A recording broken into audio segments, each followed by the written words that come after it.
Good morning, everybody. Over the past few weeks, we have been exploring mission and what that means for us. We have been looking at Jesus, who is the game changer. Often in church, though, we talk about mission. When our conversation leads us to thinking about programs we can use to reach out. We wonder how we can contextualize the gospel for others, how to make it attractive. We think about the information we need to use to help people come to faith. Today, we're going to explore the reality of mission is about going beyond giving information about Jesus. Mission is allowing others the opportunity to meet Jesus in such a way that their lives will be transformed. The Bible does not give us a program to follow. The Bible tells us stories about God working amongst us. Mission is telling stories of Jesus in relationship to us.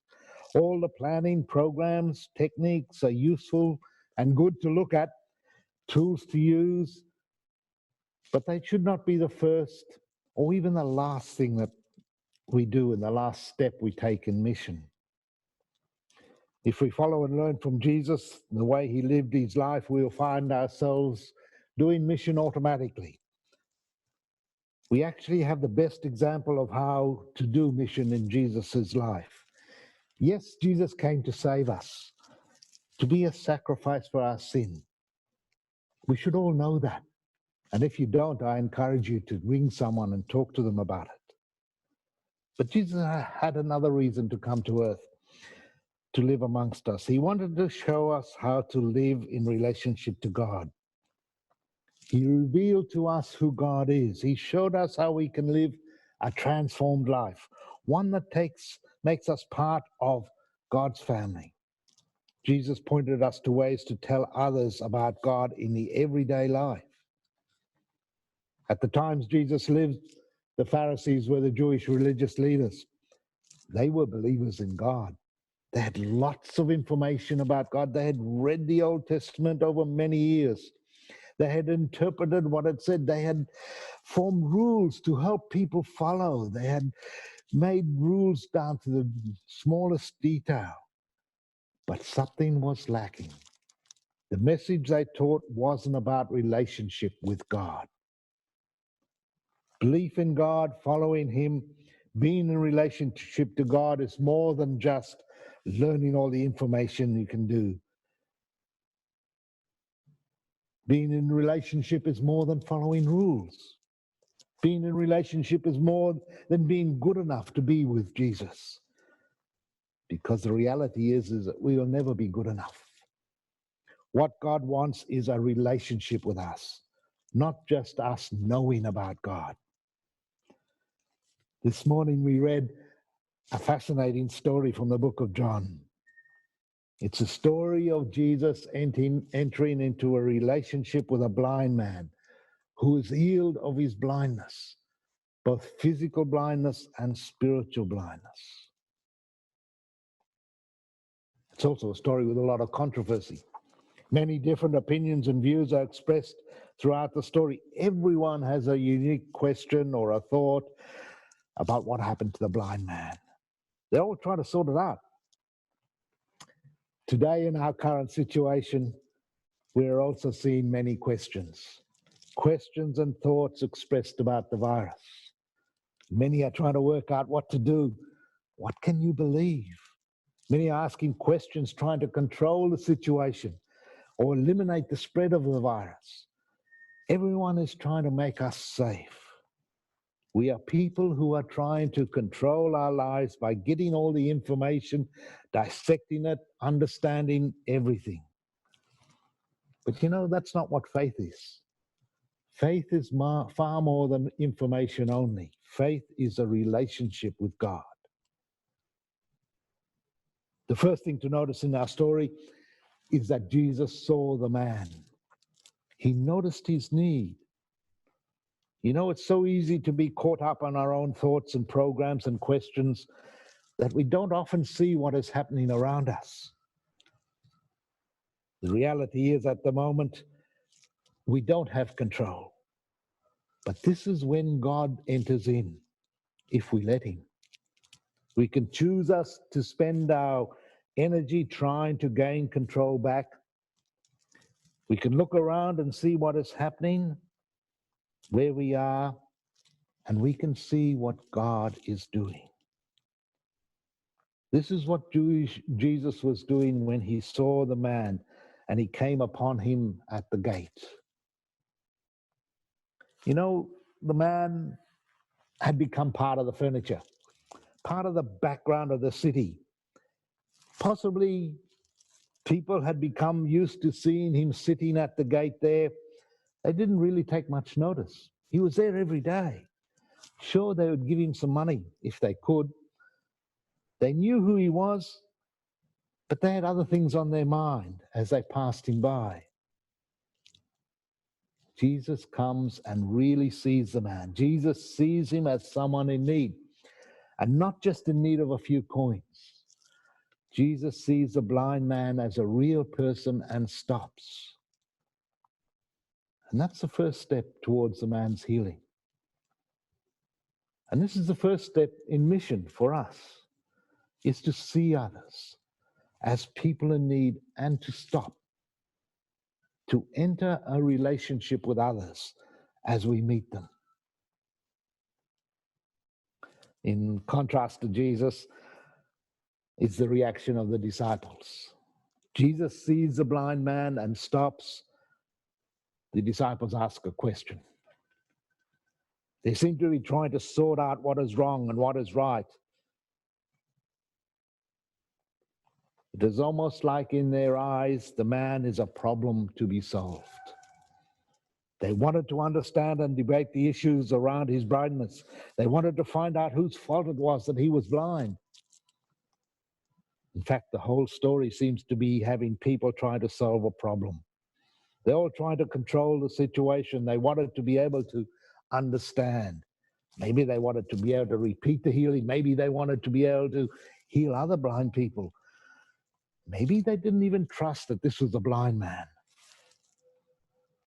And they were afraid. How are you reacting to the virus? Are you reacting with fear? Are you trying to understand it? Are you trying to control it? Are you asking many, many questions? Or have you taken the next step to try to see what God is doing and inviting you to do now? The fact that misfortune and sickness might strike randomly is a terrifying thought. It shows that we are not in control.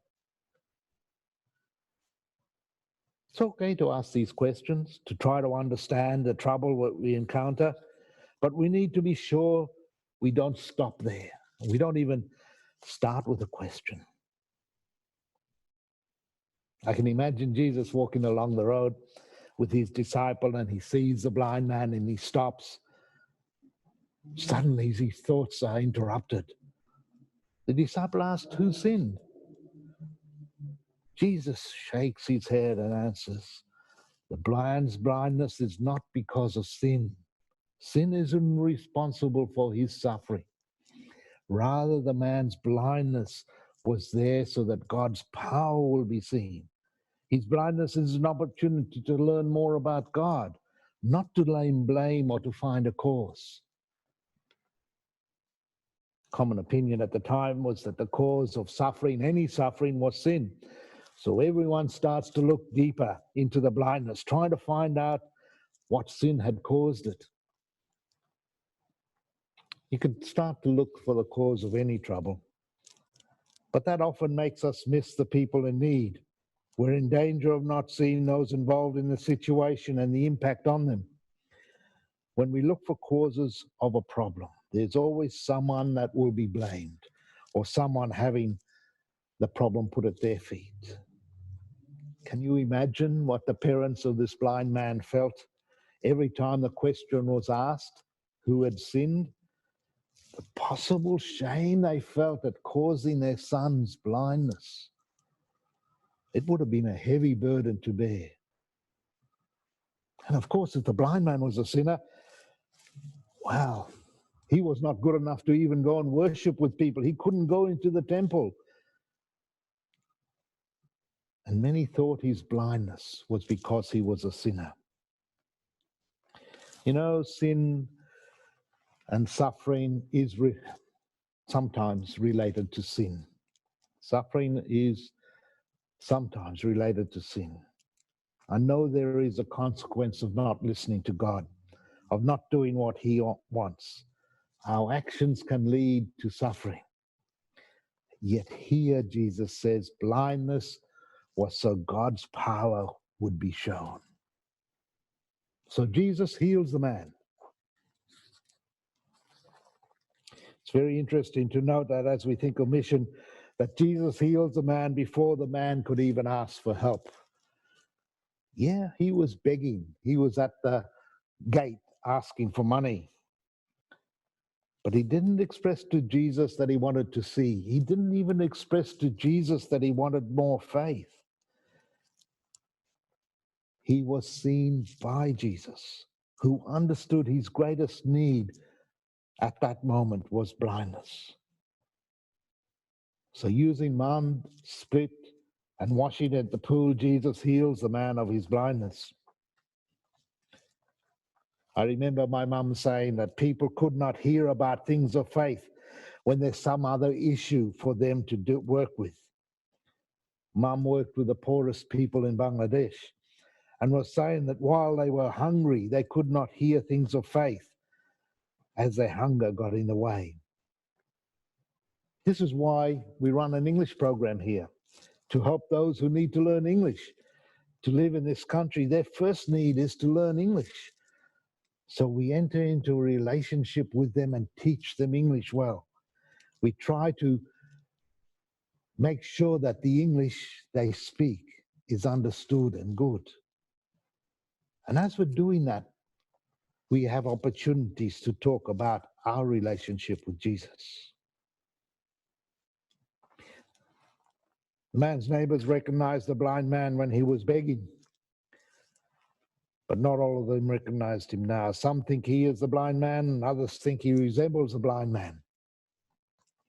Furthermore, they had seen him sitting at the roadside, blind, in the dust and dirt, and now he was coming towards them, speaking and seeing them. The man understood he was healed. He was asked by the crowd what had happened, and he said, "Yes, it is me. I am healed. I was blind. I can now see." John goes on to tell us about the Pharisees asking him many questions. None of them could understand what had happened. The Pharisees' lack of understanding ended in the blind man being sent out of the temple again. He was on the outside again, just as he was when he was blind. Jesus hears that the blind man was thrown out of the temple and goes and finds him. The next step in mission. Jesus finds the man. Throughout this story, Jesus is proactive. When the blind man is again on the outside, Jesus finds him. As their relationship develops, Jesus gives him information so he can understand more about who Jesus is. But the information is not just information. It is about a relationship with God, and it leads to a deeper transformation. Something had happened to the man, and he knew it. He could see. He couldn't explain why. He told the story of what had happened, and he was not believed. He was accused of not being a blind man. He was accused of breaking the law. He was in no better place than he was before, as far as worshiping in the temple. But the wise man sticks to his story. I was blind, I can now see. The two facts that you couldn't change. The word know is important in this passage. It occurs 11 times. The story is about seeing and finding and knowing. The blind man knew he was blind and could not see. Jesus sees him, but he was still lost. Jesus finds him again when he is still in need. The blind man knows now that he can see. Jesus helps the man to know who he is. The man believes. This is what mission is. The arguments in the middle of the story lead to confusion, pulling people aside, and in fact, The people who asked the questions, the Pharisees and the crowds, didn't get to know who Jesus was. They missed the person who could help them the most. It's the end of all human effort of trying to sort it out that God comes. Jesus steps in and finds the man and says, "Do you believe in the Son of Man?" The biggest question the man had been asked was, who was the person that healed you? Jesus comes and gives him the answer. The man believes and worships Jesus, the final step in the healing. First his eyes were opened, then his spiritual eyes were awakened. Before he said, "A man I do not know healed me." Now he says, "Lord, I believe." Jesus is far more than just the person who healed him. The blind man sees and believes and follows the Lord who healed him. So mission is seeing others, mission is stopping, mission is walking with others in need, mission is finding the ones in need again, even though they are healed and fixed of their problem. Often as people ask about who Jesus is, it is only when they are asked that the information is given. And that knowing is not just gaining intellectual knowledge. That knowing is experiencing Jesus in a new way. For us who are invited to bring the light into the world, we should, like Jesus, take the time to see and meet the needs of those around us, to really see them, to enter into relationship with them, and to talk about our relationship with God. Jesus went to find the blind man when he was ready to hear, when he was ready to learn who had healed him. And in that relationship, Jesus enters into the man who was blind, comes to see Jesus as Lord and Savior. As we come to know Jesus, we are sent on mission by him. On mission, the first thing is to see others. As we see people and really see them, we can enter into relationship with them. As our relationship develops, we can answer the questions about Jesus. But we can talk about our relationship with Jesus. Mission is as natural as walking down the street and seeing others, part of everyday life. Mission is living in relationship with Jesus and sharing that relationship with others.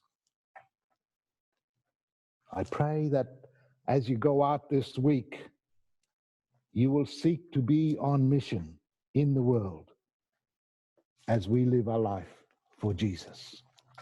Amen. Thank you.